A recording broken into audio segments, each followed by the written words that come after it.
so. Okay, so he's probably starting it. All right, good evening, everybody, and welcome to this meeting of the School Committee of the Town of Foxborough. Today is March 16th, 2015. As always, we'll begin with visitors, followed by approval of our last regular session minutes. Mr. DeBona and his students are here for their annual impressive teaching and learning highlight featuring CAD and 3D printing and scanning. Dr. Einzel's here for a special education program update. Dr. Bertos will take us through district curriculum review cycle. Ms. Spinelli will take us through a school committee vote on school choice participation and then acceptance of a donation. Mr. Yukna will give us a FY15 budget update, and then we will cover any other matters. Just before we begin, I know Frank Mortimer was not here last week when I passed on congratulations for an award that you received. Is that true? Is what true? That you, Here? all of the above. I don't remember All of anything it. at this stage. I Well, was retired. We were very proud of you for the award you won for your article about Sam Burns, and great job, Frank. Congratulations. This town's love for Sam Burns. That's all it is. Well, Fortunately, so many people are part of it. Maybe a little Thank piece you. of good writing. maybe a little piece of Thrown good in writing there. thrown in right. Thank you. Yeah, Thank good. you so much. Congratulations. Yeah. Thank you so much. Okay, do we have any visitors who want to be recognized tonight? Seeing none, we'll go to the minutes. I guess we've got a couple of minutes. We've got a special meeting from the joint meeting with the AdCom on February 11th. I have no additions or corrections for the February 11th. Same here. I'd like to accept these as written. Second? All those in favor? Aye. Thank you. And now the regular meeting minutes from March 2nd. Yeah, could I just add to the school calendar, Mr. Chairman? Yep. If I may, Janet, just add that, Steve Uden mentioned his reluctance to vote on the holiday of Good Friday, but gave great weight to the professional opinion of the school department that that was an optimal academic learning day in spite of the alternative dates we were looking at. Where do you want to put that, Steve? Somewhere in the school calendar discussion where I'm sorry for this, I apologize. I was thinking of the snow day. I'm in the wrong part of the meeting. No, I No, think it's you're. okay. I think You're right. You're in the calendar discussion. Do you want to put it after Good where it Friday. says discussion among the committee followed? Maybe Yeah. have a period and then insert the sentence that you just. Yeah, that would be great. Thank you. Okay, I was just And clarifying. then could you And then just to help us, your sentence, Great English over again. No, it was great. When I leave the meeting. your sentence would be, Mr. Uden, Mr. Uden motioned with reluctance taking the holiday, but recognized the weight of the professional opinion of the faculty that it was an optimal academic learning day compared to the alternative dates that we were discussing. And if anybody wants to tweak that, because I think we were very inclusive in that theme Yep. or idea, so I think if we that's also want to add other school committee members agreed, that'd be fine too. That's all Well, right. I think there was a That's- strong I think it was consensus a of the consensus, committee. yeah, so we could Strong- add that a the strong school agreed in consensus. strong consensus. Yeah. And that would be my only change to the minutes, thank you. Then I'd like to motion these be accepted with the addenda, The amendment that Mr. Uden the made? amendment. Okay. I'll second that Any motion. further discussion? All those in favor? Aye.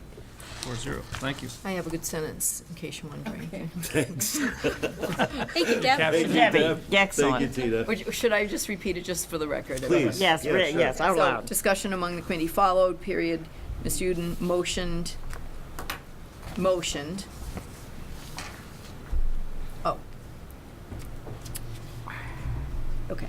Mr. Uden motioned taking the holiday with reluctance, but respected the opinion of the professional staff and identifying Good Friday as the most optimal school day, makeup day. For academic, Yep. For academic something. And then there was a strong consensus of agreement among the Yep. school committee. Sounds good to me. Thank you. Everyone comfortable that that's what we just motioned and passed? Yes. Thanks, Deb. Thank We you. need to revote that, Bruce, or not? No, I think as long as everyone's We're good. comfortable, that's consistent with what we voted, I'm Thank okay. you. Yep, nope, good addition, thanks, Steve. Okay, teaching and learning highlights. Okay, so as you all know, committee, we usually have Mr. DeBone and the students here for the Construction Career Day, the Signature Project, but we decided to mix it up a little bit this year because there are so many different STEM, science, technology, engineering, mathematics, there are so many different STEM opportunities here at Foxborough High School that we don't get to showcase. So to make it a little bit different, because Mr. DeBone teaches a variety of courses, all STEM related, it never occurred to me that the lovely 3D printer, which is one of two that we own, could be highlighted here because I wasn't sure the software in the printer could be relocated to the media center. But lo and behold, at last week's Parent Technology Night, there it was. So we have two students, Michael Riccio and David Trufan, here with Mr. DeBona to talk about 3D printing and scanning and CAD, which is same teacher, slightly different subject. So come on up to the visitors table. And I think the public is going to be amazed at what actually goes on in high schools tonight.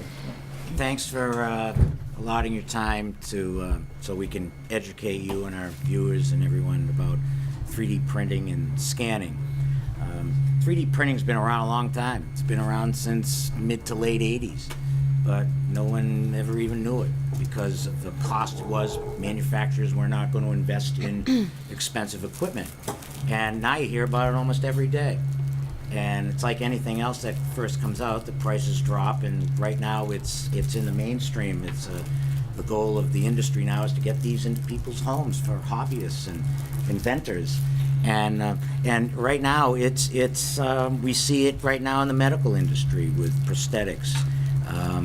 They're even starting to construct human internal organs using the cells from that particular human and injecting them and creating the organ, and when it gets implanted into the body, there's no rejection of the organ. So, and that's in its infancy. The construction industry is now using it. There are companies in China and companies in the United States who have built massive 3D printers that sit on a big track about 20, 30 feet square, and with a mix of concrete and recycled construction materials, they're actually 3D printing residential homes. It's still in its infancy, but the beauty of it is they're doing it now where they can build a 30 by 30 foot structure, 2 stories, in 5 hours. And in that 5 hour time, the house is all set to receive the plumbing and all the other systems in it. So and they're hoping now their major goal is to start doing it on a commercial level and eventually build skyscrapers this way. So we're seeing this in its infancy. We have 3D printing with food right now. They're starting to grow vegetables using 3D printers. So it's everywhere. And it's awesome to be able to bring this technology into our classroom. Because of the price factor, they're now affordable, although they're still not cheap, but they're affordable. And thanks to our friends at Schneider Electric, especially John Ava, who approves our requests for these gifts, and Ellen Pillsbury, who's the liaison between us and Schneider Electric, we're making this possible, and of course, your support and the administration's support. So, 1,000 things I would like to say, but I only have a few minutes. But you're probably asking yourselves right now, how does all this work? Well, that's why I'm going to turn it over to my 3D printer and scanner extraordinaires, Mike Riccio and Dave Trufan. I'm just going to take a back seat here. Great. So thank you. So what I've been working on for the past month or so is You need a mic. We need a, He has one. You can move it over that way. He's got one there. Oh, there you go. So what I've been working on for the past month or so is a scholarship award for New England Tech, and the piece itself has about 3 different pieces to it. So that's the assembly piece of it, and then it had a shaft piece to it, a base, and the table. And then from there you can bring it over to the software that the 3D printer came with, and it's actually printing out this piece, or beginning to print it out right now. So I'm here to talk to you about the handheld scanner. This we just got this year. It's an amazing accessory.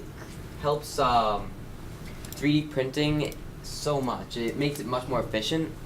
With the 3D scanner, you can reproduce objects. So like this is actually my head. Wow. And through the software that we have, it would most likely be impossible to make this, but with the 3D scanner, we can do this within a minute to like 30 seconds.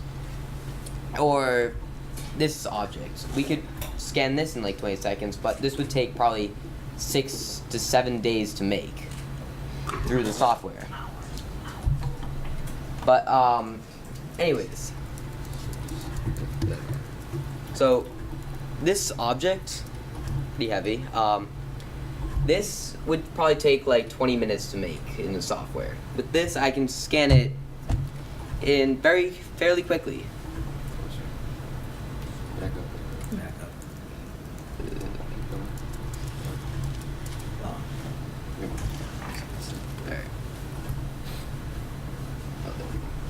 you go. There it is. So basically with the scanner, you just revolve around an object until you get its shape, and then it'll solidify it and make it into a printable file, which cuts down on the time that you would use to make it in SolidWorks. So like Dave said, this piece right here would probably take about 20 minutes to make in SolidWorks. It would probably take me about a minute to scan it and then get it ready to print. Yeah. So for people who have never heard of one of these before, or seen it, basically, can you explain how you did it at Parent Tech Night, how it builds the layers? What is Yeah. it actually doing in there to make a three-dimensional object? Well, from SolidWorks, you bring a piece in and then you bring it into the printer software, and that software tells the printer like what course to run on and where to lay out plastic and whatnot. So right now the printer, it just puts down millions and millions of layers of ABS plastic to make the piece. And we've been having some fun in CAD scanning people and making like Dave's. Yeah, actually a few days ago he tried to make me an action figure. That's great. How'd that work out, Dave? It worked pretty well at first. It's difficult to get fully sized in the Cubex file though, which is the printing. Oh, so you're scanning Scanning him right now. That's great. That Oh, is wow. fascinating. Next year, we're gonna hollow out the heads and make bobbleheads. Could have a Mrs. Spinelli bobblehead doll night or something. Yeah, that won't make you any money. I say do the That won't make any money. no. Can you make a school committee member like me more handsome or anything with the software or anything like that? It wouldn't be difficult. No, yeah. Thank you. Touche. Good career move, huh? Oh, that's great. Got a jovial crowd tonight. It's gonna be an entertaining meeting. That's See, fascinating. as we were talking, this actually just finished scanning and this is the final product. It's pretty amazing. In a matter of 60 seconds. And or now less. we can just print that right there and very And it'll easily just start. bring it over. And it would take about 4 hours to print that piece. So Michael and David, what year are you guys? I'm a senior. And I'm a sophomore. And how do you see this?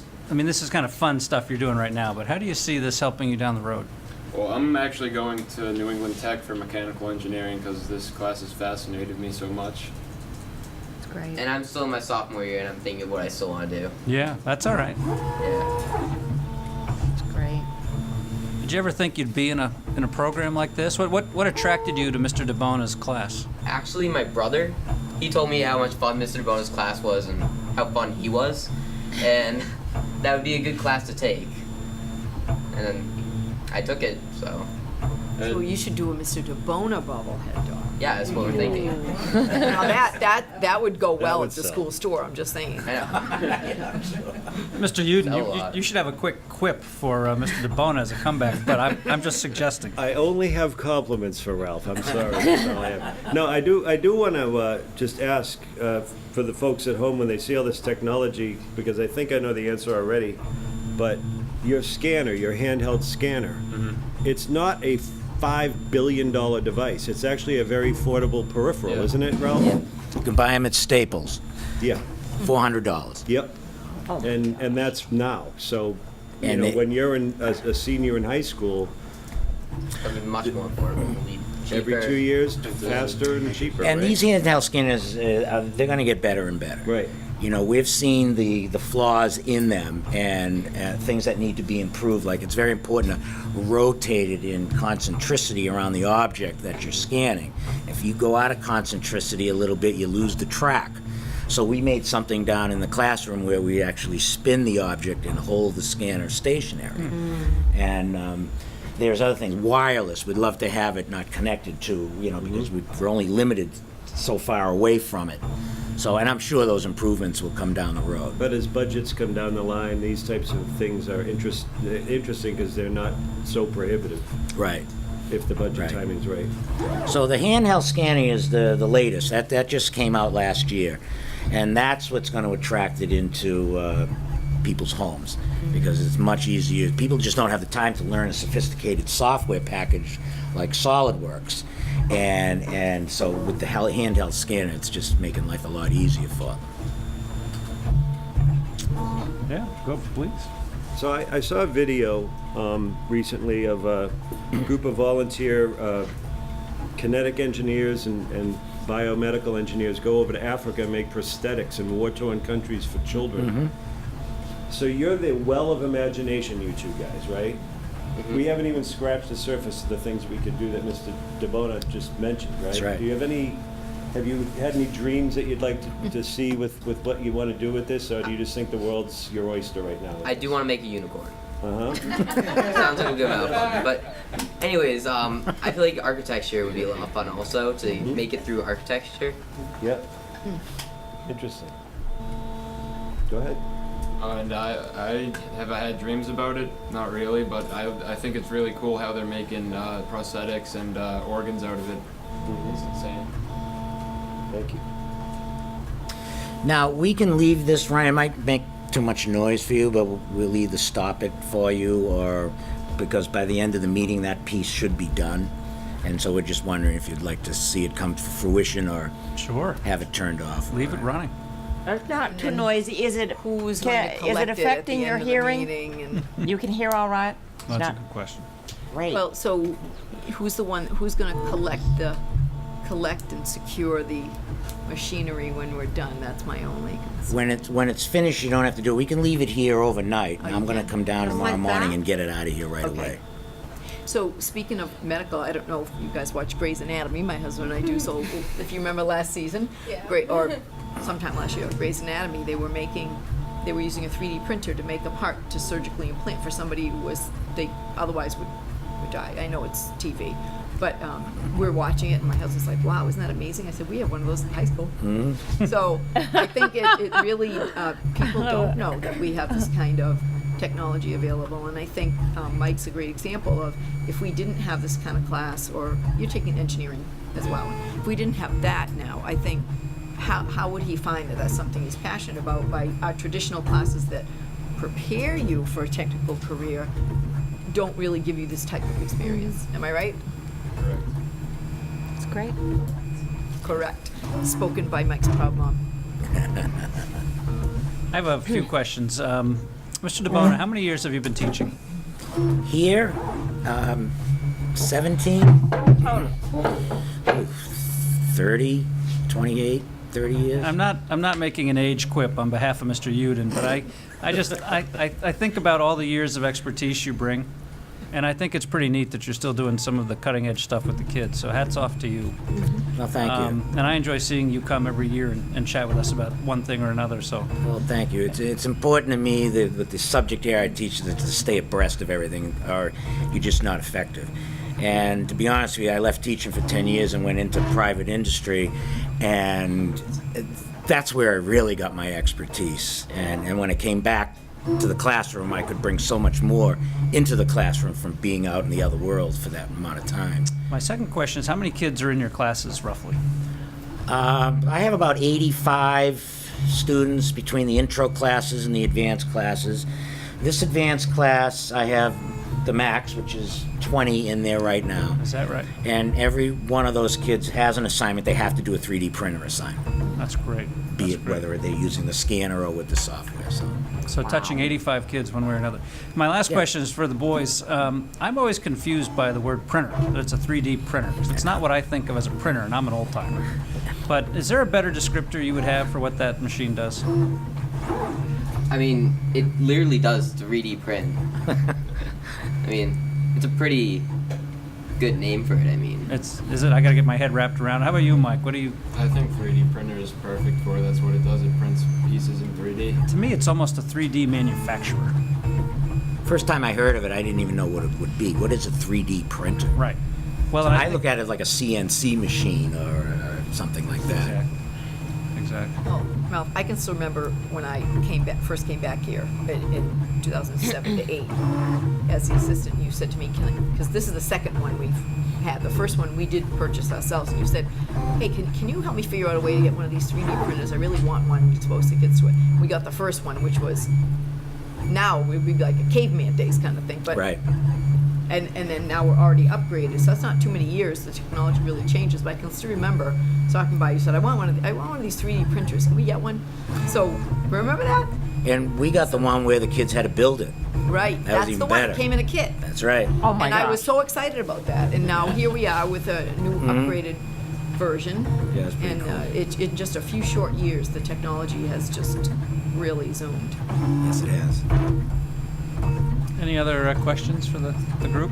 I don't have any questions. I'm just so impressed, and I thank you for coming and the explanations, and good luck with your career in mechanical engineering, and good luck deciding what you want to do in the future. Thank But you. something like this really does open up a whole bunch of different avenues for you that you might not have thought of in a traditional classroom. So I think it's great, and I'm going to encourage my sons to take this class. I think it's great. Thanks, Mr. DeBona. Thank you all very much. Thank you, guys. Thanks for coming. Thanks so much. Do we do anything to Great job. turn it off? No, it'll just finish and it's fine. Okay. Okay. I'm not Fingers going near crossed. it. I'm not going near it. I just need Touching it. somebody brave in the room. I'm going that way. See, way from there. Good job. Excellent. Okay, special education programs update. Yes, we'll wait for everyone to clear around. I know Dr. Einsel is here, so if we could have Sandra come to the front, that would be great. And Sandra, you all set? Yeah. Okay. So, as you know, as part of our school district joint goals, that you have an annual special education update. And I think what's really worked the last couple of years is that the director of special education comes and kind of talks about, in generalities, you know, not everything there is to know about special ed, because you can't possibly cover that in an agenda item, but what's new in special education, or what if they weren't working really hard on this year? So, it's a pleasure to reintroduce you to Dr. Einsel, our director of special education, for our program update. Okay, Welcome. thank you.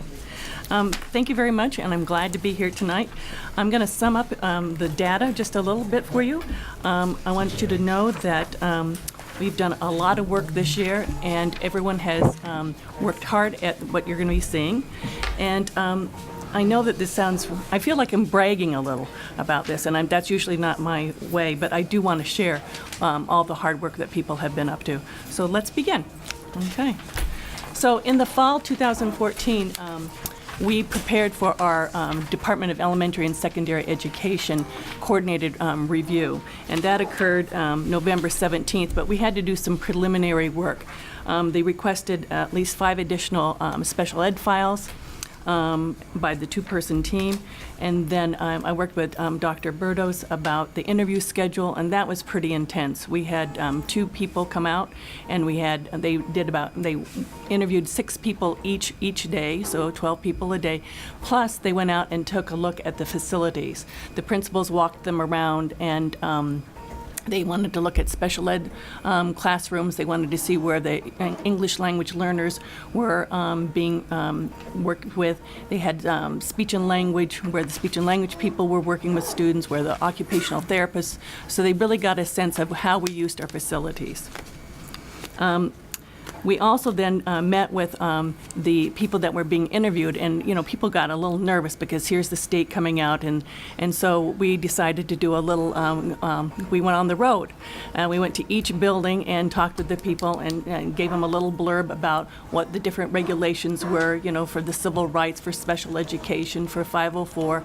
And then we also gave them a little cheat sheet that talked about their little acronyms, such as DESE. What is that? The Department of Elementary and Secondary Education. What is CR? Civil rights. What is SE? Special education. What is the DCAP, which is the District Curriculum Accommodation Plan? And that's really lets principals share with parents about how they're going to support diverse learning needs. So we really wanted to make sure that all the staff was very comfortable sitting down with these people, and I think we did a nice job. No one complained after they came, and that's always a good sign. And then we continued to review our internal processes and procedures, because they would ask us, what is the procedure for a certain special ed process, such as initial evaluations or reevaluations. So we worked with the staff to make sure that they were understood what we were all about. And just before you go Sure. on, Sandra, we have not gotten that report Oh, yet. that's right. So we usually get the report back from the Department of Ed, and we have a chance to look at it and correct anything in it that, may be incorrect or whatever. So we get to respond to it, and then the final report is issued. But we usually have gotten the initial report by now, because our visit was last fall, but we haven't. So in case the committee's wondering, haven't received it yet. So we're waiting somewhat impatiently, but the next thing that we did was we worked on transition. Now there's transition from like early childhood to our preschool and preschool to elementary, and that's not what we're talking about here. This is really a transition for post-secondary transition. And Kim McDowell, who is our out-of-district coordinator as well as our team facilitator for the Hearn Middle School, and I decided to take this course, and it was tuition free. It was at UMass Boston. It was 5 days in the summertime, and it was really focused on how we prepare students to transition from public schools at either 18 or when they age out at 22 if they're a special ed student, so that they're successful in adult services. So we did 5 days in the summertime. We had a Saturday in November and a Saturday in February, and then we had ongoing webinars. And it was an extraordinary experience. And we knew that we needed to work on this area. We really felt that we needed some input. So we pulled together our transition committee, and we had Diana Myers-Paclia, Beth Sylvia, and Joe Heinricher, the assistant principals at the high school, as well as Patty Young, the department chair for special ed at the high school, Laureen White, who's the guidance director, Ellen Pillsbury, the career specialist, Sue Abrams from the middle school, that's the principal, Kim McDowell, myself, and Marie Foley, she's a social worker at the high school. And we came together and we decided that we needed to figure out what our needs were. So we used the Department of Elementary and Secondary Needs Survey. And so we surveyed all of the transition committee, as well as all the special ed people at 8th grade through 12th grade and beyond, our staff that works with students that are post 12. And we had some very interesting outcomes. One of the results of this survey indicated that... Sandra, excuse me. Sure. Before you go into the results, can I ask you Sure. a question? So this is pretty interesting, all the commitment you guys made to this. And forgive me if you said this in your introductory remarks, but had we done anything like this, or had you done anything like this before? No.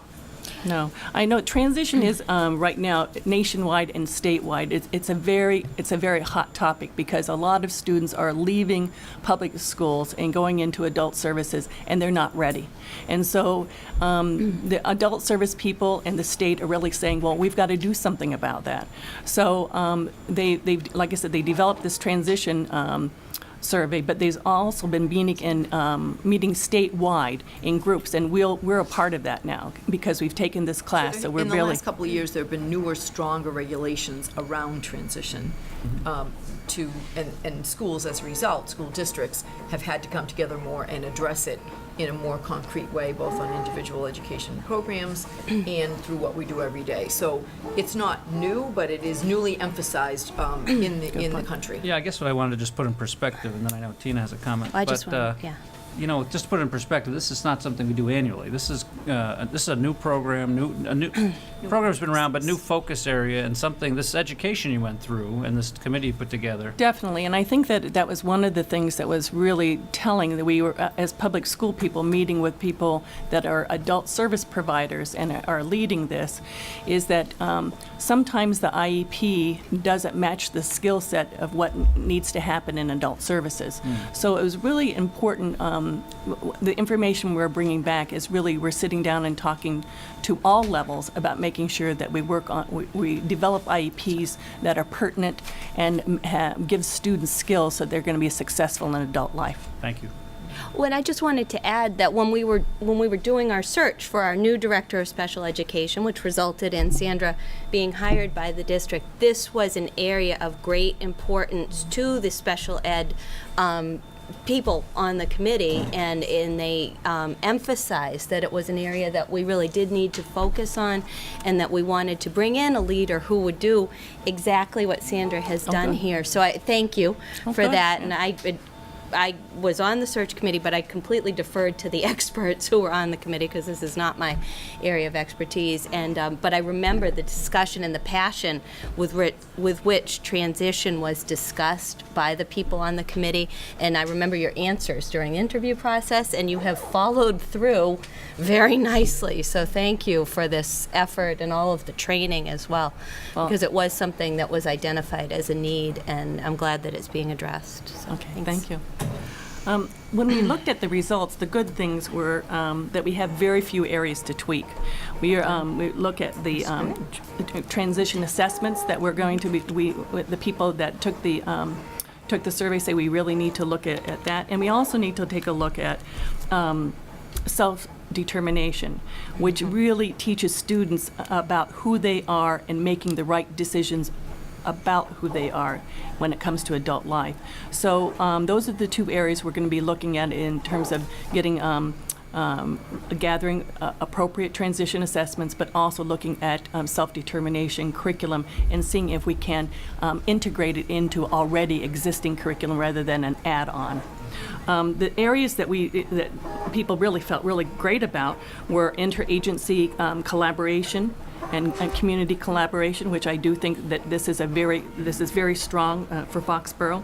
We have results-oriented curriculum and instruction, and we engage families in working with us. So that's really terrific. So what's next?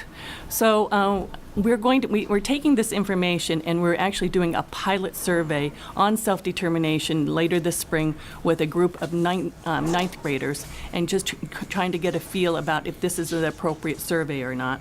We're also going to be doing it's called resource mapping, taking a look at our current resources in transition and determining what we have, what we need, and how we're going to go about filling those areas that we need. The other thing that we've been talking about is we're going to work closely with the guidance department here at the high school, because when we took this class, one of the things that was very evident is what we're learning in the class is really applicable to all students. So we're not thinking about adding a whole nother program for transition for special ed. We're going to integrate the special ed and regular ed together, because I think all can benefit from that. And that will, we hope, will be a transition manual that all students can use. So we'll go. Yes. I just learned something new, even though you and I met and talked with. So the AIR, that self-determination survey that we talked about, that you showed, is that going to be given to a large group of ninth graders or a smaller group, or what? We're going to do a pilot. We're going to do a smaller group and get some feedback about what they thought about it before we can do it with a larger group. But it's possible that all students could benefit from something like that. Correct. Oh, Yeah. that's new. Love it. Thank you. Okay. So some additional things that we're doing. Because I really want continuity, and I think it really makes for more student success if everyone is working on the same page. We're currently having the speech and language and occupational therapists and physical therapists, as well as school psychologists, work on their processes and procedures. With the speech and language, we have a senior speech and language consultant, and they're sitting down and taking a look at their screening measures, what are their basic template for assessing students, what is kind of their best practices for when they're going in and working with students either in the classroom or when they're pulling them out. The same is true with our OTs and PTs, or occupational therapists and physical therapists. They're working with, a senior OT that also is an adjunct professor at Tufts University. And then we're also working, I'm working actually with the school psychologist with a Walker Partnerships consult, as well as our neuropsych consult, to really develop a psychological evaluation process that is similar, so that as a student and families move from pre-K to elementary to middle, and middle to high school, the language is the same, they're used to the format, so that it just makes it a lot easier for that type of transition to occur. Okay. All right. So other updates. Last year, we talked about moving the TEAM program, which is a program for students with social, emotional, and some behavioral needs, from IGO school to the Taylor School. And in doing so, what we did is we brought together Pete Regan, several of his staff, as well as Sean Siebert, one of our school psychologists for the elementary level. We had, again, our Walker consults. And we sat down, and it was Suzanne Savatsky, our elementary team chair, as well as Kim McDowell, our middle school person. And we sat down and talked about what we needed to do to make this transition from IGO to Taylor, because the program had been at IGO for a period of time. So we sat down and we really worked hard at figuring out.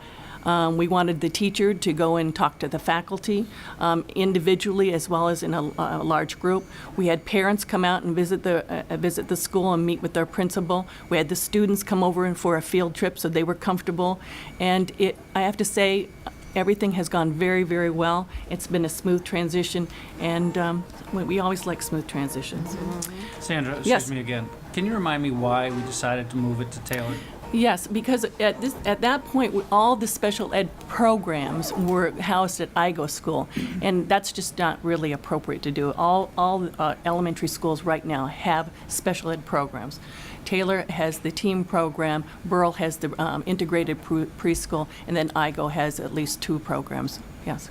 It was also because the next item that Sandra's going to talk about, the new program that Sandra was developing at the same time, had to be at the IGO, because they have some intertwining with another program that's already there, some collaborative programming, so they couldn't be in 2 separate schools. So because that new program had to be at the IGO, then there has to be a program at the Taylor School to balance it out. So it's also is that a staffing matter, or is that a? It's more an equity. Yeah.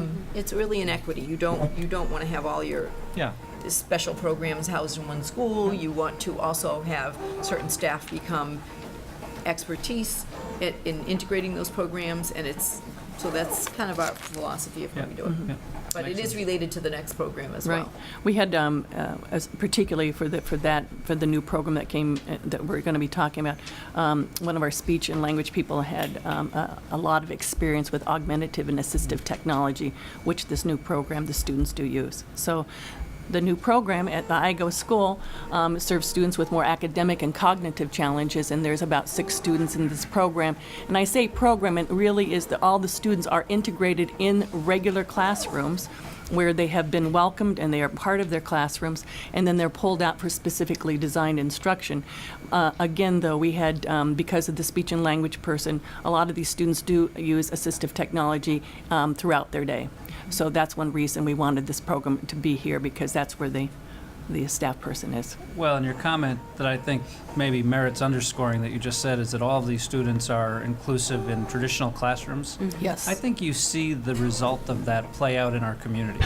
I agree. An example Totally. that I'm familiar with recently is on the basketball court, where the way that all the students are treating some of these other students is, you don't even notice a difference. I mean, it's that impressive to me. So I suspect that's bearing a lot of fruit and having a lot of benefits. I agree. This is one of the most inclusive school systems, but most inclusive communities I've ever seen. Is that right? Yes, yeah. That's, It's a joy to be here It's the best and to see compliment this. ever. It's That is really, fantastic. I mean, that's- people live what they say. It's Well, it really makes been me think very of the nice. new wellness class, Yeah, too. I right. can't remember what the title was of the class, but I know it pairs students up with other students Yeah. with needs, and it's just a great example. And Is it warrior teamwork or something? Yes. it's something like that, yeah. That's very Yeah, exciting. it is exciting, and it's Yeah. wonderful to see. And I agree with you, Bruce. I think it grows out of the experiences that the students have with the inclusive classroom all the way through, from elementary up through high school. So I wonder thanks. if our student rep might have a comment. Do you think that, do you see this play out in school? I'm definitely, especially with our, I'm also part of the Best Buddies program, Yeah. so I definitely see it there. And I know I had a really good friend who just graduated from high school and he turned 22, and I know how excited he was when he talked to me about like what he was going to do for the rest of it, like for the next stage in his life. You know, he's like, I'm going to this program outside, so it's really cool to see the other side of it and how you guys are working to like make the transition easier for kids like him, because I know he was probably really nervous about going on to a different, you know, without his friends, without his brother at school, and just hearing about that now how you guys are working towards making that transition easier just makes me really excited. You know, I'm gonna like message him tonight and be like, hey, I taught this on the school committee and I hope it's going easier for you. But I think it's really cool what you guys are doing, and I agree that our school is I know my mother, she works with special needs kids in Boston, so I've always seen like two different sides, like seeing it here at the Foxborough High School and seeing it there. And it's really something that special, the fact that you can integrate these kids with all of us. I remember in elementary school, them being in our classroom as well, and us being able to eat lunch with them and hang out with them and like singing in choir with them. It's really something really special that not all schools have, which is That's true. something I value. That's true. That's very true. I think I'm glad everybody to hear learns that. from each other. Mm-hmm. You know, kids are all different, and they all learn from each other all the way around. And that's one thing I think is really valuable. So great. So the next area is professional development offerings. One of the things that you had suggested or were looking from me when I came on board is to really develop more of a deeper expertise for our staff here with the social and emotional issues. And so this year we had some offerings. We offered the guidance. It would be guidance counselors, school psychologists, social workers, and nurses, some training in cognitive behavioral therapy. What is it? Who is it for? The other thing that we had this year was also trauma and its effect on learning, and we got very good reviews on both of those presentations. Okay. The CPAC, or the Special Education Parent Advisory Council. Margaret Chason and Kathy Hickey are two really extraordinary people who have been running the CPAC for a number of years. And in an effort to get more participation, we've had teas throughout the winter, which, as you can see, it was a really challenging winter. So we do have to reschedule at least one. And we did, just to get people more to participate more in the CPAC. And they do an extraordinary job. In fact, we have two of the things that the events coming up. One is Getting Organized, and it's by Family Ties of Massachusetts. And this is a workshop for parents and helping the parents organize the IEPs, their medical records, so it's all in one binder. So as the child moves through the system, they have it in one place. So that is going to be on March 23rd at the IGO School at 6:30. You do have to RSVP, so go to the CPAC website. And if you have trouble, you can call my office and I'll make sure that I get you in touch with Margaret Chason. And the second thing is the Basic Rights Annual presentation, and we're doing that in collaboration with the Foxborough Charter School. And that's going to be on Tuesday, March 24th at 6 p.m. Sandra, excuse me again. Sure. Third time, I keep interrupting you. That's all right. Just repeat those one more time. Sure. There's going to be a training on getting organized, and that's on Monday, March 23rd at the IGO School at 6:30, and reservations are required. And then we have our Basic Rights Annual presentation, and that's going to be in collaboration with the Foxborough Charter School. And that's going to be on March 24th at the Charter School at 6 p.m. So The last thing is something that we're doing is we're updating the process and procedural guides for team chairs. That's our Diana Parr at the preschool level, Suzanne Savatsky at the elementary, Kim McDowell at the middle school, and then Patty Young at the high school. And the book has already been put together, but we're going through it and we're really taking a look about what we use and what we don't use. We're also looking at another binder for the liaisons or people, the teachers and related service providers. So that's the OTs, occupational therapists, speech and language people, who interface with the families and the students, what they need to do. So we're updating those, and we're hoping for all of these projects to be done by June 2015. That's great. So we've been busy. So I think And you are it's going to be doable. busy. It's doable. So as June isn't that far away. I know. We're more than halfway through March. That's what I've been saying on emails. We got to get going here. So as I leave, I just wanted to leave you with two thoughts. That transition starts with the first IEP. And the other thing is the IEP team needs to consciously ask the question, what does this child need to succeed in life? The sooner transition is into every aspect of the child's IEP, the better the IEP will be. So I thank you. Thank you. You know, that comment that transition starts with the first IEP, you don't have to be a special education expert for that to resonate. That makes a lot of sense. Yes, it does. It's a good philosophy. Yeah. And then it's not so difficult when they are 18 or 19 or 20 years old. Then the students have a lot of those skills that they're ready for adult life. That's great. Right. Great update. Thank you. You're welcome. Thank you. Quite knowledgeable person, I'll just say. How many years has Sandra been with us now? This is her second year. Oh, no, I'm sorry. I was gonna say, she's Came just in over January a last year. year, so this is actually a little over a year. So quite an impact. She's done all Honeymoon that. phase worn off yet? No, I don't think it will either. Good answer. It's been a great transition. Thank you. Thank you, you. Sandra. We'll keep you fooled as long as we can. It's terrific. District curriculum review cycle. All right, this is an easy one. So as you're aware, we have a 6-year curriculum cycle. This year, we're currently studying science and world language, so we're well into our curriculum review this year and look to bring some updates of what we've learned from our study in June.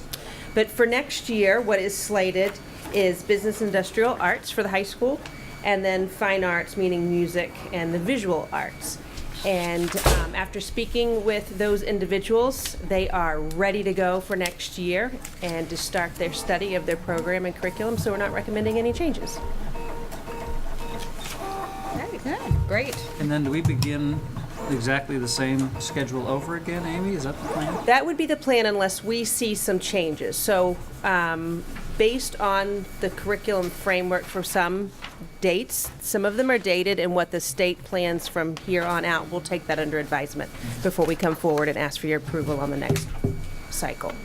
I'm wondering if we, since this is the end of I can't believe we're actually at the end of No, this. that's It's probably a my voted question. cycle because it seemed like 10 when we years, discussed this yeah. back in 2007, that's when this was I know, created this is- actually, to go in arrears 2 years to see what had been done and then go forward. It seems to me a miracle that we're almost at the end of it. I'm wondering if we should maybe move this up next year a little bit earlier since the future Exactly. is sort of, maybe do it just a little bit earlier and to see what you think to review, because part of the early years of this were what happened prior to 2007 when we began this cycle, this voted cycle, and it may or may not. As you can see, the 2 years before, I think English language arts was kind of divided up in years, and we don't do that anymore. So maybe just a little bit earlier to take a look at what would be in the future, because it can always be tweaked. Great. And I will say, just to kind of put it out there as far as the science review, it's easier at the high school level with what we're learning with our study, but we are under review at the state level for standards. They're looking at the next generation standards for science, as well as Massachusetts standards, and the state has not made a decision on that and is not anticipated to make a decision at least for another year or more. So we're in a little bit of flux with that, so I anticipate that when we come to you in June, we're going to have some recommendations, but still with the idea that we still have some work to do for that to kind of carry over into the following year. Right? Anything we can do to help in the process? If you can speed up the state, that would be wonderful. Be miracle You got it. workers if we could do that. I wish. Steve? Yeah, I was happy to see, I noticed I was researching other schools, school districts and their curriculum review cycle, which is very much in the same structure and timelines as ours. And we're right on the money with that compared to other school districts I saw. And I talked to Amy about this too, and where there is room for, and as Debbie just alluded to, flexibility in this as necessary or as edict from above, from wherever. So it was nice to see that out there in other, I went sort of cohort communities, so I saw that out there today. But I think that I'm asking the group, do we need to vote on this? Because our published website has our approved curriculum cycle from 2014 right now on the web. Do we need to vote on this, Deb? To approve it, if you will? You voted in this curriculum cycle, I thought it used to say. It said like March 7th, 2014 up on the web. Right. It might, I don't know. So you don't need to vote this in. This actually isn't a regulation. It's sort of a practice that we do, that the school committee is aware of, supports, and weighs in on the curriculum review cycle. But, so what I would say is you have voted in this cycle. We do have Amy updated every year to see, so that you are current on whether she's recommending any going outside the cycle or if there's a need to tweak it. Right. And she's not. So this is the one that you have already voted, so you can vote to approve it again. But it isn't any type of formal regulation. Okay. That's Just Yeah, no, asking. good question. Good Thank you. question. Yeah, it is. Maybe the minutes can note that we are still in support with the current cycle as Yeah. planned, and look forward to updating it Do a consensus next year. on that You if we know, want. or something. or putting in place a new, not updating it, but putting in place a new cycle. a new cycle. That would require a definite. Right. when we do. Sure, thank you. Any other comments or questions for Amy? We'll get right on trying to speed up the state for you. Thank you. Yeah. Good luck with that. Yeah, okay. I'd just like to add really compliments. We have so many staff members that do come forward to work on our curriculum reviews, and it is very in-depth, important, but can be tedious work, but it's important to them. And they, we never lack for people who volunteer to work on these things, because it is, and we do a lot in the school year, we do a lot of curriculum work in the summer. And I would say another highlight of Foxborough is that our professional staff really does invest their time in that, and I appreciate it. When do they fit it in? Well, the curriculum review teams generally meet about twice a month throughout the entire year. After That's school a big kind of commitment, thing? after school. And then the summer curriculum happens whenever it gets scheduled, whenever it's best for the team. It could be a few days all 1 week, it could be sporadically over the summer, kind of depends on how they want to get their work done, how much work Amy has determined that it will take, kind of guesstimate the hours. And these teams are department heads, our specialists, our teachers, some of our teachers. They represent all of the grade levels Yeah. and special education, department heads, and we really have a nice mix. One of those things that's probably, as you say, Deb, a fair amount of work that goes on behind the scenes, but that lot of keeps work. the, People are unaware, yes. truly, of what the teachers A do. lot of work, and they're big teams, so you have a science team, it's a big team that meets twice a month to do this, so. You remember doing this, Beverly? Oh, yeah, I remember, To this, did we do it? I mean, has it always been done to this degree, would you say? They have, and another thing we used to do, they used to have involved with community, and a lot of community support things that it took hours. Yeah. Hours. We did do it. I was the co-chair of one or two back in the 90s, mid to late 90s, into the 2000s.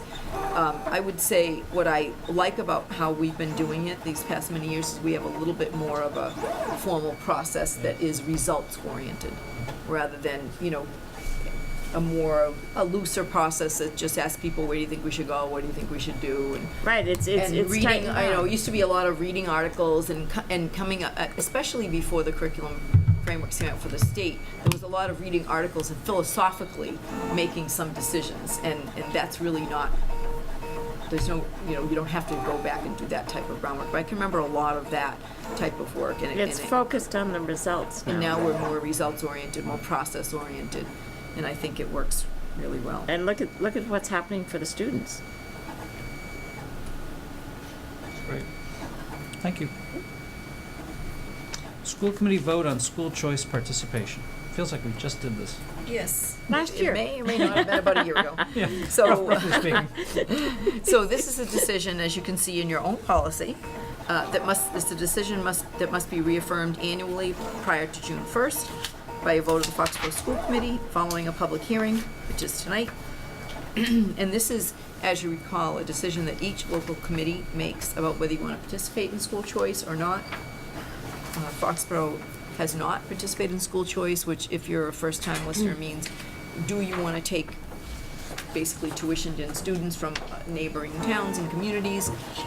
That also opens up our kids going elsewhere as well. But in our geographical area, there aren't other districts participating in school choice. In some areas of the state, there are. Some communities there are, but Foxborough has not. But it's an annual discussion that the committee undertakes. And Deb, again, for first timers or those of us who tend to forget these things from year to year, wouldn't this be applicable if we didn't offer a certain set of offerings, or our students were looking for something that we didn't provide? It's more the opposite. Okay. Most districts that choose to participate are trying to attract students from neighboring communities to come here. That's really why most participate. So, I mean, there are some small communities that maybe wouldn't have athletic teams if they didn't participate in school choice, to draw from larger districts near them if they were, say, near an urban area. There are some that feel that their offerings are stronger than the region, and so they choose to attract students that way. So more it's to draw students in. The risk is that you'll also exit students, but it's really a decision whether you want to open it up to try to attract students. And with the breadth of offerings that we have, I know we feel comfortable that for our students, they don't need to go somewhere else. Nor do we want to attract students, as you say, typically. But with that, I don't know if the committee has any discussion they want to engage in on this topic. Steve? Yeah, last year I held us up, and this year I won't on voting tonight. I normally like to wait to vote to ponder things if we can, but I am of the belief we should stay with our current decision, and would make that motion if the board would be amenable to that, that we stay with our current decision to not admit non-resident students and stay in our present school choice. So not to participate in school Correct. choice. Is there a second? I'll second that. Any further discussion? All those in favor of the motion? 4-0. Thank you, Deb. Donation. Yes, I am happy and very pleased and grateful to announce that the Stern family has made a donation of $1,344 to pay for softball uniforms. So they have written their check to the athletic department, and the school committee needs to vote to accept it to be deposited in the athletic revolving account so that the invoice for new uniforms may be paid from there. And that is an extremely generous donation from one family to Stearns. That is a very generous donation. Could we accept it with much gratitude? I was going to say, make sure that with much Go ahead, gratitude. Bev, it's all yours. No, we just, I was Go waiting ahead, for it's all No, yours. I was waiting for you with much No, gratitude. my daughter's on a softball team. I second that. Thank you. I It is very second generous. Steve's with much gratitude. All those in favor? Thank you, Stern family. Thank you. STEARN? ERN. ERN. And in case people are watching, yes, we do have a uniform replacement cycle and a replacement plan, but often we get a donation, well, not often, but occasionally, we get a donation which moves the new uniforms up in the cycle, but it isn't that we don't have a plan or that we rely on outside donations, but this is just wonderful because it opens up more opportunities for our replacement cycle. That's great. Well, it will do match have our one. new fields We do have one. when they melt, after they've melted. Is there really grass under there? I don't know, Sure, ask anymore. Mr. Yukon. Mr. Yukna. As far as the budget update, as we've discussed to this point, most of our adjustments on the positive side have been in the salary area. We started off the year with a few changes on the kindergarten level that gave us a few funds. We've also had a maternity leave that's out for part of the year, which the replacement cost with a long-term sub obviously is less expensive than that salary. The SPED department actually did do a very good job. It started at the end of last year, but it was a change in the way the core evaluations were done and the amount of staff that was in each one of these meetings. Quite honestly, it's actually worked out very favorably from a budget point of view. So, that's been a positive. It's also streamlined the process, so it's made it much more, I think, comfortable for the parents when they're in these core evaluations that their information is all set and ready for them. We also had fewer lane changes. Now, the lane changes for teachers, basically they've had to notify us by January of what they're going to plan to have done and accomplished with their course selections and stuff by September of next year. So when that's done, obviously a lot of them feel that they're going to get to a certain point. But even if they're not really sure, they put in for it, because if they don't, they miss the cycle for a full year. So, and what happened in this particular year is actually we had fewer actually completed by the September 1st deadline. So that was obviously a savings over what was budgeted for. And then we had one early retirement that was an EA at the middle school, which obviously, again, the replacement saves us a few dollars there. On the additional cost side of things, you do know that you funded or agreed to the half-time position on the math specialist this year, which most of it came out of a grant, or all of it came out of a grant. We've also, though, as we've been talking, is we've had some additional IT expenses to make all the changes that we've been trying to make this year. So between the changes to our server systems, our mobile devices, our wireless side of things, and the most recent stuff being the cows, the computers on wheels, which we really needed for the testing, as well as what we want to do in the classrooms. We spent about $66,000 more in the technology side. Now, the nice thing is we really have accomplished so much this year out of cycle that effectively we feel comfortable going forward. That we've got a good infrastructure to move forward with. The other things you adopted, the iSchool Advocates program. We also had a track assistant track coach that we brought in, and that's obviously been here. We had the issue with the playground at the IGO, where a lot of it was funded by the craft organization, a portion of it was funded by the PTO, and a portion of it was obviously funded by us as well to get through the entire process. And then the last thing that just occurred recently is we did have to do some snow removal, and that was another $7,000 that we incurred. It was the right thing to do at the time, and I think it really mitigated the potential for us, both the Taylor and the Borough. The snow, yeah. Yeah, so off the roofs, so that we would mitigate problems. One of the negative sides of also what's happened is just recently, and this can happen at any time, that's why we've said this to the AdCom as well as to the school committee in the past, is even though our grants come in, and most of them come in late, so we don't really know until almost the beginning of the year what our grant amount's going to be, but they can also change mid-year. So we've just had 2 mid-year changes downward. Our Medco grant went down by about $17,800, and our kindergarten grant went down by just under $16,000, which again are things that we have to make up. Now, fortunately, as we were running kind of a positive effect up to this point, we were able to absorb those as well without having an additional hit against having to go outside of that with the town side. So we are still with all of the changes at this point, we're still at just over $9,000 on the positive side. I'm comfortable we've addressed pretty much all of the big items. Obviously, we're coming to the last quarter of the year pretty quickly here. So, I think we will see a few things fall out relative to, utilities and stuff like that, but I'm not expecting anything large, and most of our utility costs are actually right in line right now. So I think we're comfortable that we're going to get through the year within the budget constraints that we have.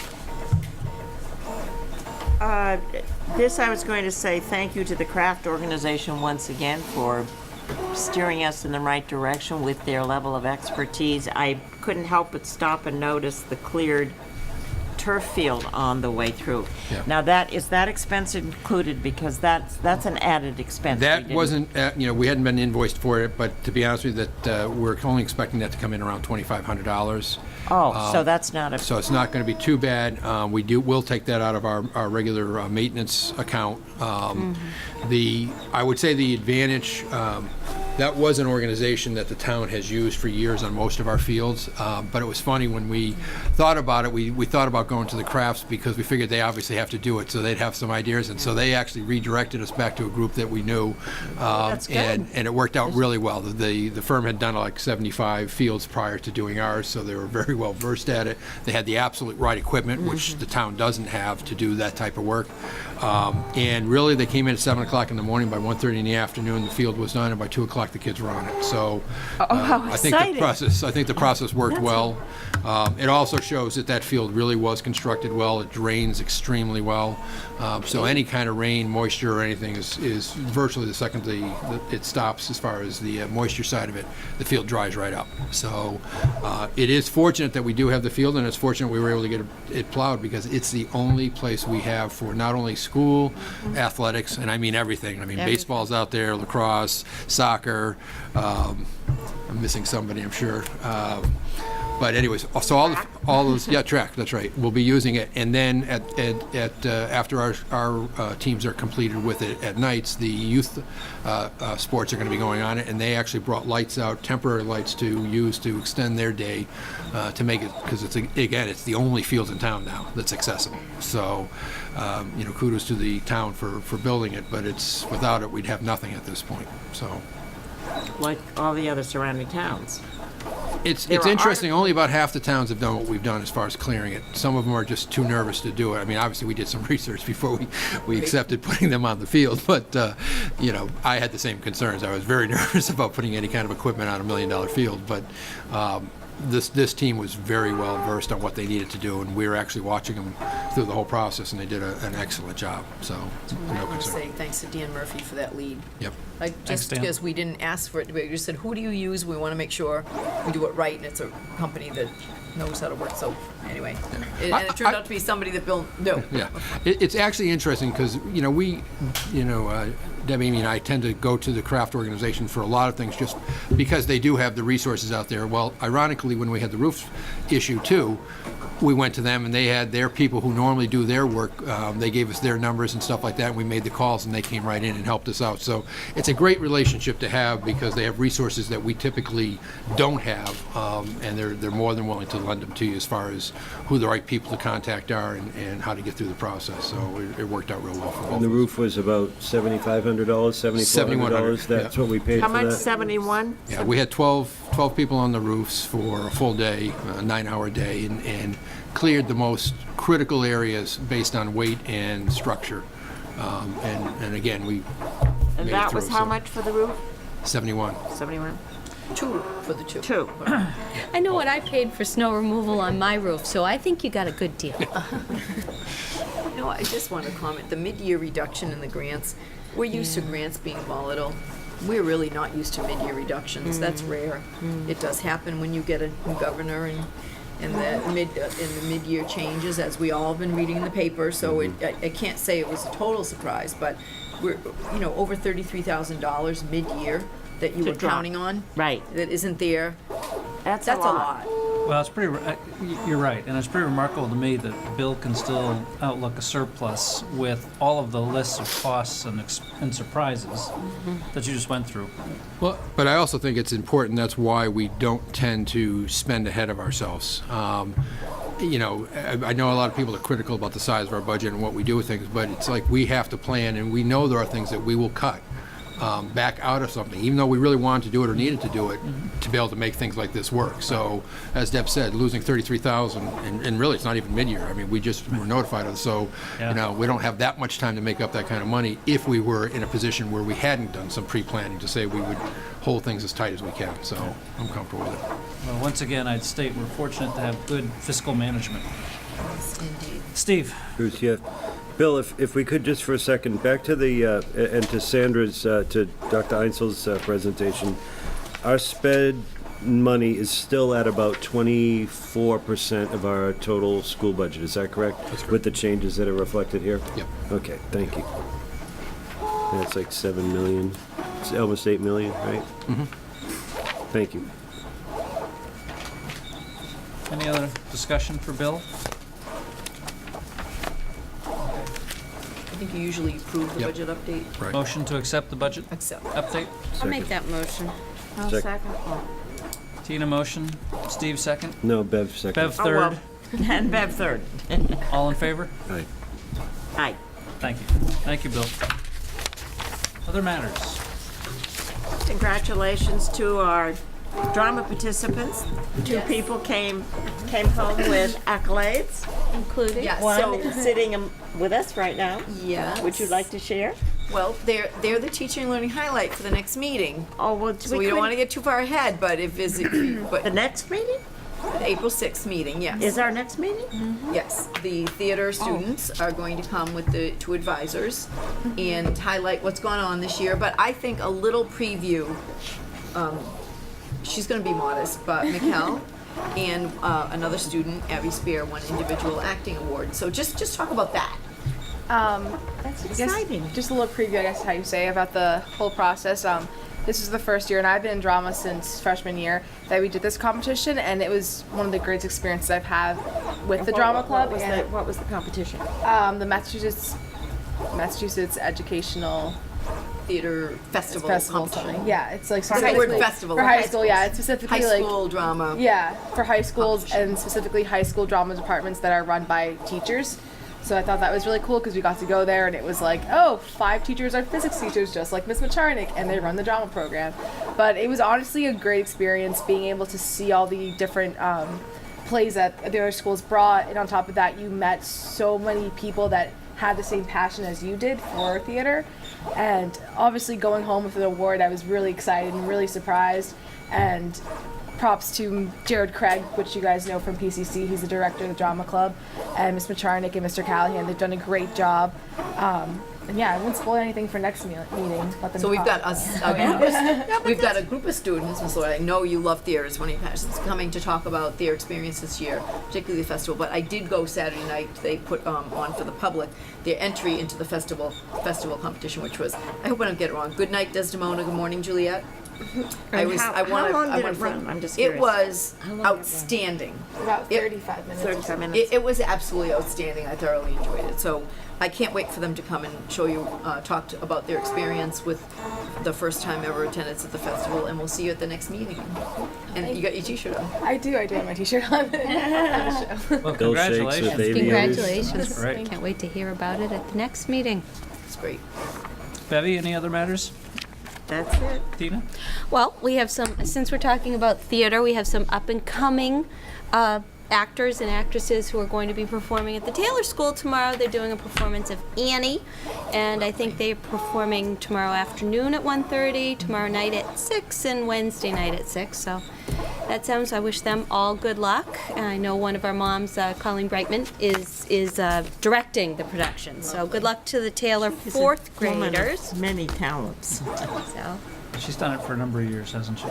Yeah. That's great. Yes, she has. She's done several productions that both of our children have been in, and Colleen does a great job, all volunteer. And again, right. you know, another example of how our parents really step up and fill in and help out in so many different ways and have so many different talents. So I can't wait. I'm going to go tomorrow afternoon and see my little 4th grade friends in Annie, so I'm looking forward to that. There's lots of other good things going on. Next week we have Bandorama and the high school spring concert on Thursday night. Bandorama is Tuesday night, so a lot of good music coming up. And then the Micah Festival is next weekend, so our good luck to all our musicians. We're starting Yep. the crazy busy time Yes, of yes year. we are. As Do the I rest of sound the year is frantic? busy. This is crazy busy. So, And I have to But with just wonderful interject, things. the middle school is underway once again for That's their, right, more drama. their spring drama production. That's So right. that's roughly a month away. Shrek. Shrek is what Mrs. Canfield and her team are doing this year, so that'll be entertaining as well. April 11th and 12th, I think. It's nice to have such a strong drama program, K through 12. How many kids were in the play? Oh, you'll get into it next week, I I know. think but in total there was, including cast and crew, there was about 16 of us. that's great. Good. Anything else, Tina? I'm sure I can come up with something, but I'm going to let Debbie talk next. CIP. I that's love to keep good talking news. about the fun stuff, but, not that capital improvement isn't Well, boatloads you of have fun. good news. It's important. But Good news from, It this is. is So, this, fun just 2 stuff days ago with on good news. Saturday, our annual capital improvement meeting at the town side level. So all of the town's capital projects are presented and vetted, and the capital committee votes on them. So we had another good year on the capital improvement. So all of the school projects were moved forward for the town meeting warrant, and that includes our technology, computer, hardware, software, network upgrades, additional monies for an integrated security system, including access control and security badge system for us, or swipe system for all staff. 2 full-size school buses, replacement of 4 copiers, replacement of the IGO library carpet, which has to have its asbestos abated, completely removed, so that is an expensive project. And the borough school feasibility study is a placeholder, not with an amount, but we have to continually keep that on the capital radar as a placeholder. And last but not least, the next phase of our athletic complex completion is the turf field lighting, and that is going to move forward as well. So That's very exciting news. Excellent. getting there. So thanks to everyone in town, works together pretty collegially, and we're lucky the town is still have also. another Wednesday meeting. Yes, that's coming up on, go to my calendar, Next Wednesday. next Wednesday. 25th. Yes, So next Wednesday, we have a meeting with AdCom again. yes. Is that what you're referring to, Beth? Yes, I thought, Yeah, and I will just invite everyone from the committee to attend, but not suggest that it be a requirement. I don't think we need to because do that. we were there at the other one. Yes, and you're welcome, and but I don't want you to feel like you have to be there. We had a very good meeting today. I don't mean to interrupt Debbie, but just while we're on this topic, Sure. Debbie and Bill and I had a very good meeting today with Tracy, who's the chair of the AdCom, just to go through a little bit more about what our thinking is around some of the staffing and reasons, and I think that was very helpful. And we thought that might help expedite the meeting next week. So that was very positive. So if you'd like to join us next Wednesday night for our second AdCom, please be do. there. But if you have a conflict, please feel that it's okay too. That's it. That is So it. CIP, turf lighting. CIP, I mean, that's that's- right. CIP and the theater students were my only 2 other matters. I'm down to 2 this meeting. Bill, I just wanted to ask one other question I forgot during the budget update, but as the snow is finally starting to melt, I know from a residential perspective, we're seeing mailbox damage, street sign posts bent, gates crippled, fences. Magnets. Have we spotted anything? Well, I mean, we knew, we had one major issue at the IGO, which the pumping station that actually takes care of the sewer system for the IGO was hard hit by a plow, and we lost a pump and stuff. We were able to fix it and get it up and running, but we can't really do anything to fix the actual enclosure and stuff until the actual snow is gone in that area, because we have to rebuild a foundation setting and stuff like that. So that was a little bit of an expensive hit. Other than that, it's really the kind of the typical stuff, the signage, like you said, which around town in general, when you start moving plows that are that big with heavy snow. But other than that, the buildings have fared fairly well. No real issues. Like I said, knock on wood, we got through the biggest concern, which would have been the roofs. Pavement all stayed pretty much intact, obviously.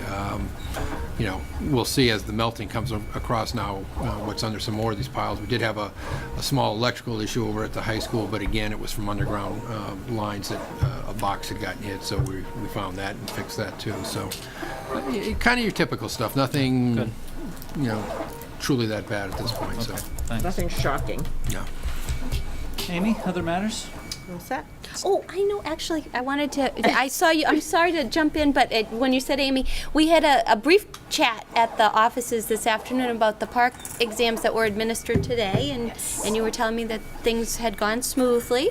So I didn't know if you wanted to chime in a little bit on that. Started park testing this morning at the Ahern with 7th grade, and everything went smoothly. And tomorrow will be 8th grade, and we'll start at the high school tomorrow as well, and then elementary next week.